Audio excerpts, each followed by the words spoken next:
வாரம் சின்ன மருமகள் சீரியலில் என்னென்ன நடக்கலாம் அப்படிங்கிற ப்ரெடிக்ஷனை பார்த்துடலாம். வாங்க வீடியோக்குள்ளே போகலாம். நம்ம சேனல் இன்னும் சப்ஸ்கிரைப் பண்ணாதவங்க சப்ஸ்கிரைப் பண்ணிக்கோங்க. சித்ராவும் ஏதாவது ஒன்று பண்ணணும். இந்த ஐஸ்வர்யாவும் மேலே தான் சேது ரொம்ப பாசமாக இருக்கணும். அதுக்கு இந்த குழந்தை தான் இடைஞ்சலாக இருக்குது. அழகரோ மீனாட்சியும் மாற்றி மாற்றி இருக்கிறதுனால சேது ஐஸ்வர்யாவை கண்டுக்கவே மாட்டேங்கிறா. அதனால ஏதாவது ஒன்று பண்ணி ஐஸ்வர்யா மேலே பாசம் வர வைக்கணும் அப்படின்னு நினச்சிட்ருக்காங்க. அப்போது ஈஸ்வரியும் சித்ராவும் பிளான் பண்ணி தான் ஒரு தேல், நல்லா விஷமான தேலை கொண்டுக்கிட்டு குழந்தையோட படுக்க பெட்டில் போட்டுடுறாங்க. அப்போது அதை பார்த்துட்ட ஐஸ்வர்யா கண்டுபிடிச்சி எடுத்து கொடுத்துருவணும், இல்லைன்னா குழந்தைய கடிக்கட்டும், எதையோ ஒன்று ஆகட்டும், ஆனால் ஐஸ்வர்யா மேலே சேதுக்கு பாசம் வரணும் அப்படிங்கிறது தான் அவங்களோட பிளானாக இருக்குது. அவங்களோட பிளான் படியே ஐஸ்வர்யா குழந்தைகிட்ட இருந்த தேலை கையில் தூக்கி போடுறாங்க.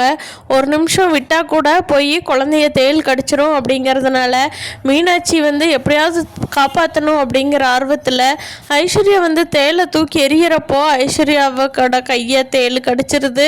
அப்போது ஐஸ்வர்யா வேக வேகமாக ஓடி வர்றாங்க. அப்போ குழந்தைய எடுத்துக்கிட்டு வெளியே போயிடுறாங்க. ஐஸ்வர்யா ஓடி இங்கே பாருங்கள், ஐயோ குழந்தையோட இதில் தேல் இருந்துச்சு, நீங்கள் அதை என்னென்னு பாருங்க அப்படின்னு சொல்லிட்டு ஐஸ்வர்யா அப்படியே மயங்கி விழுந்துடுறாங்க. கீழே விழுந்த ஐஸ்வர்யாவுக்கு என்னாச்சுன்னு எல்லாரும் பதறி அடித்து பார்க்குறப்போ ஐஸ்வர்யா வாயிலிருந்து நுர வந்துடுது. வேகமாக எடுத்துக்கிட்டு போய் ஹாஸ்பிட்டலில் சேர்த்திடுறாங்க ஐஸ்வர்யாவை. அங்கே ஐஸ்வர்யாவை செக் பண்ணின டாக்டர்ஸ் எல்லாம் சொல்கிறாங்க, ஐஸ்வர்யாவுக்கு நல்லா விஷம் பிளட்டில் கலந்துருச்சு. அதை குறைக்கிறதுனா ரொம்ப சிரமம், கிரிட்டிக்கலான ஸ்டேஜில் தான் இருக்காங்க. காப்பாற்ற முடியுமோ முடியாதான்னு எங்களுக்கு தெரியல, ட்ரீட்மெண்ட் போயிட்டுருக்குது அப்படின்னு சொல்லிடுறாங்க. யாரும் ஐஸ்வர்யா எப்படியாவது காப்பாற்றிடணுமே, அவள் பிழைச்சி வந்துடணும் அப்படின்னு நினச்சிட்டு இருக்காங்க. இங்கே சேது கூட டாக்டர், சீஃப் டாக்டர் எல்லாத்தையும் பார்த்து சொல்கிறாங்க, எவ்வளோ செலவானாலும் பரவாயில்ல, ஐஸ்வர்யா காப்பாற்றிருங்க அப்படின்னு போய் சொல்கிறாங்க. அதுக்கு டாக்டர்ஸ் எல்லாம், சார் எங்களால் என்ன பண்ண முடியுமோ அதை நாங்கள் பண்ணியிருக்கோம், நீங்கள் இவ்வளோ தூரம் சொல்லணுங்கிறதே இல்லை, ஒரு விஐபியோட இது மட்டும் இல்லை, எங்களுக்கு எல்லா உயிருமே ஒன்று தான், நாங்கள் அதை எவ்வளோ காப்பாற்ற முடியுமோ ட்ரை பண்ணிட்டு தான் இருக்கோம் அப்படிங்கிறாங்க. ஆனால் அங்கே தேல் எப்படி வந்தது அப்படின்னு எல்லாரும் யோசிக்கிறாங்க. அப்போ மலர் தான் சொல்கிறான், அது எப்படி குழந்தையோட இதில் போய் தேல் வந்திருக்கோம், குழந்தைய அவ்வளோ தூரம் எல்லாரும் பார்த்து வச்சிட்ருக்கிறோமே அப்படின்னு நினைக்கிறாங்க. நான் தானே கடைசியாக குழந்தைக்கு பால் கொடுத்துட்டு குழந்தையோட போர்வை எல்லாமே செக் பண்ணி நான் தானே தூங்க வச்சுட்டு வந்தேன், அது எப்படி குழந்தையோட போர்வையில் தேல் வந்திருக்கும் அப்படின்னு சொல்லி மலர் அங்கே இருக்கிறவங்க எல்லார்த்திட்டையும் கேட்குறாங்க. அப்போ எல்லாரும், ஐயோ தெரியலையே, ரூம்குள்ளே எப்படி வந்ததுன்னு தெரியலையே அப்படிங்கிறாங்க. ஆனால் இது ஈஸ்வரி சித்ராவோட வேலை தான் அப்படிங்கிறது லைட்டாக மலருக்குமே சந்தேகம் வருது. இங்கே ஈஸ்வரியும் சித்ராவும் பேசிக்கிறாங்க, ஐயோயோ என்னடி இது, நம்ம தேலை வச்சு ஏதாவது ஒரு ட்ராமா பண்ணி ஐஸ்வர்யா அதை காப்பாற்றுற மாதிரி ஆக்ஷன் மட்டும் போகணும்னு பார்த்தா இப்படி தேல் கொட்டி ஐஸ்வர்யா பெட்டில் அட்மிட் ஆகிட்டாலே, சேதுக்கு இவன் மேலே பாசம் வரும்னு பார்த்ததுக்கு ஆப்போசிட்டாக இப்படி ஐஸ்வர்யா போய் மாட்டிக்கிட்டாலே அப்படின்னு நினைக்கிறாங்க. இப்போது ஹாஸ்பிட்டல் ஓடி கருப்பு நம்ம பெரிய ராஜாங்கத்தை கூட்டிகிட்டு வர்றாங்க. கூட்டிகிட்டு வந்துட்டு என்னாச்சு ஐஸ்வர்யா பொண்ணுக்கு என்னாச்சு அப்படின்னு ராஜாங்கம் கேட்குறப்போ நடந்ததெல்லாம் சேது சொல்கிறாங்க.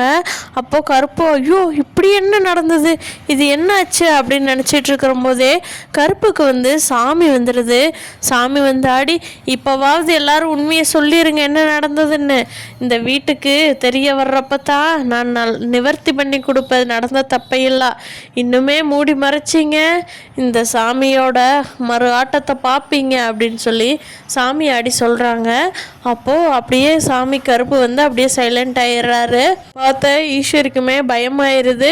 சித்ரா இருந்துக்கிட்டு, அம்மா நம்ம மாமா கிட்ட, பெரிய மாமா கிட்ட உண்மையை சொல்லிடலாம்மா, ஐயோ இதுக்கு மேலேயும் என்னால் சொல்லாமல் இருக்கிறதுக்கு பயமாக இருக்குதும்மா, தாலி கட்டினதும் நான் தான், இப்போது தேல் எடுத்து விட்டதும் நான் தான், ஐயோ அம்மா எனக்கு பயமாக இருக்குது, என்னை ஏதாவது சாமி பண்ணிடுமோன்னு எனக்கு பயமாக இருக்குமா, நான் சொல்லிடுறேம்மா அப்படின்னு சொல்கிறாங்க. ஏய் சித்ரா அமைதியாரு, நான் உங்க கூடவே தான் இருக்கிறேன், உன்னை சாமியாவது பூதமாவது என்ன பண்ணிடும், எதுவும் பண்ண முடியாது, நீ அமைதியாரு அப்படின்னு சொல்லி சித்ராவை ஈஸ்வரி அமைதியாக்கிடுறாங்க. எல்லாருமே ஹாஸ்பிட்டலுக்கு வந்த அவசரத்தில் குழந்தையும் எடுத்துகிட்டு வந்ததுனால இப்போ ராஜாங்க என்ன சொல்கிறாருன்னா, பேசாமல் மீனாட்சியும் கொண்டு போய் தமிழ்கிட்டவே விட்டுருங்க, நம்ம எல்லாரும் இங்கே ஹாஸ்பிட்டல் இருந்துக்கிட்டு குழந்தைய பார்த்துக்கிறது ரொம்ப சிரமம் அப்படின்னு சொல்லவும், சேது அப்பா என்னப்பா சொல்கிறீங்க அப்படிங்கிறாங்க. ஆமாப்பா, நம்ம எல்லோரும் இங்கே இருந்துக்கிட்டு குழந்தைய இந்த ஹாஸ்பிட்டலில் வச்சுக்கிட்டு இருக்கிறது குழந்தைக்கும் அவ்வளோ நல்லதில்லை, நம்ம ரொம்ப ரிஸ்க் எடுக்கக்கூடாது, குழந்தையும் நல்லா இருக்கணும் இல்லையா, குழந்தையும் கொஞ்சம் பயத்தை இதில் தான் இருக்குது, கொண்டு போய் அவங்க அம்மா கிட்டவே இருக்கட்டும் 2 குழந்தைங்களும் அப்படிங்கவும் தமிழ்ச்செல்வி கிட்ட கொண்டுட்டு போய் கருப்பும் மலரும் கொண்டு போய் விடுறாங்க. அப்போது இங்கே இப்படி நடந்த விஷயத்தையெல்லாம் சொல்கிறாங்க. அப்போது தமிழ் இருந்துட்டு ஐயோ என்னாச்சு, நான் வேணா வரட்டுமா அப்படிங்கிறாங்க.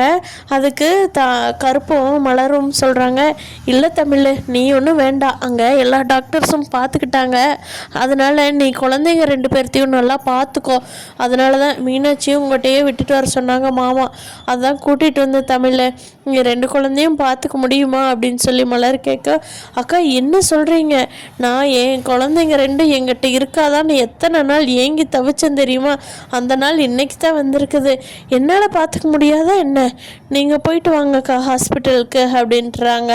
தமிழுக்கு ஒரே சந்தோஷம்னா சந்தோஷம், ஐயோ கடவுளே 2 குழந்தையும் என்கிட்ட இருக்கணும்னு நினச்சேன், ஆனால் அவங்களே பெரியம்மா கொண்டுட்டு வந்து விட்டுருந்தா ரொம்ப நல்லா இருந்திருக்கும், இப்படி ஐஸ்வர்யா ஒரு உயிருக்கு போராடுற நேரத்தில் என் குழந்தை எங்கிட்ட வந்தது சரியா தப்பான்னு எனக்கு தெரியலையேன்னு நினைக்கிறாங்க.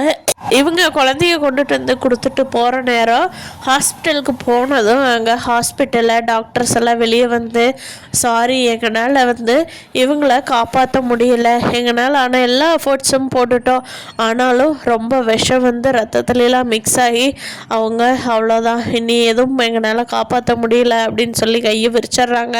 இதை கேட்டுட்டு எல்லாருமே பயங்கரமாக அழுகிறாங்க. ஆனால் விஷயத்தை எப்படி அவங்க அம்மா அப்பா கிட்ட சொல்கிறது அப்படின்னு சொல்லி ராஜாங்கம் ரொம்ப யோசிச்சுக்கிட்டே இருக்கிறாரு. ஐயோ நம்ம வீட்டு பொண்ணுக்கு இப்படி ஒரு நிலைமை வந்துருச்சே, கடவுளே நம்ம வீட்டில் எதுவும் தோஷங்க எதுவும் இருக்கா, என்ன ஆச்சு, ஏன் இப்படி ஆச்சு அப்படின்னு சொல்லி ரொம்ப பயந்துக்கிட்டு இருக்கிறாங்க. ராஜாங்கம் தான் இது எப்படி நம்ம கரெக்டாக என்ன சொல்கிறது அவங்க அம்மா அப்பா கிட்ட, என்ன பண்ண முடியும் நம்மளால் அப்படின்னு சொல்லி ராஜாங்கம் ரொம்ப ஆடி போயிடுறாரு. அப்போ கருப்பு தான் வந்து, ஐயா நான் சொல்கிறேன் ஐயா, அவங்க அம்மா அப்பா கிட்ட ஃபோன் பண்ணி நான் சொல்கிறேன், இப்படி நடந்ததுக்கு நம்ம ஒன்றும் பண்ண முடியாதே, எதேச்சியாக நடந்ததை நம்ம என்ன பண்ண முடியும் அப்படின்னு சொல்லி சொல்கிறாங்க. இந்த விஷயத்தை கேட்ட தமிழ் வீட்டிலேருந்து எல்லாருமே ஐஸ்வர்யாவுக்காக வருத்தம் தான் படுறாங்க. சேதுவோட வீட்டில் எல்லா பெரிய காரியங்களும் அங்கேயே நடக்கட்டும்னு சொல்லி அவங்க அம்மா அப்பாவும் அங்கேயே வந்து எங்கள் பொண்ணை நல்லா இருப்பான்னு சொல்லி கட்டி கொடுத்தோமே, இப்படி புனக்கரையாக ஆக்கிட்டீங்களே அப்படின்னு சொல்லி ஐஸ்வர்யாவோட உடம்புல உளுந்து அழுது பரல்றாங்க அவங்க அம்மா அப்பா. சேது வீட்டில் இருக்கிற எல்லாருமே ஐஸ்வர்யா போனதை நினச்சி பயங்கரமாக கவலைப்படுறாங்க. ஆனாலும் ஐஸ்வர்யா தன்னோட வாழ்க்கையான காலத்தை இவ்வளோ சீக்கிரம் முடிச்சிருக்க கூடாது. ஐஸ்வர்யா இறந்ததுனால சேது கண்டிப்பாக படிப்படியாக குழந்தைங்களுக்காக தமிழ்கிட்டவே வந்து நம்ம தமிழ் கூடவே வாழ்க்கையை முடிச்சு வச்ச வாழ்க்கையை ஆரம்பித்து மீனாட்சி தமிழ் சேது அழகர் 4 பேரும் ஒன்றா குடும்பமாக சந்தோஷமாக வாழ்வாங்க. இப்படி தான் இந்த சின்ன மருமகள் கதை முடிய போகுது. அதான் என்னோட ப்ரெடிக்ஷன் ஃப்ரெண்ட்ஸ். நீங்கள் என்ன நினைக்கிறீங்கன்னு கீழே கமெண்ட் பண்ணுங்கள்.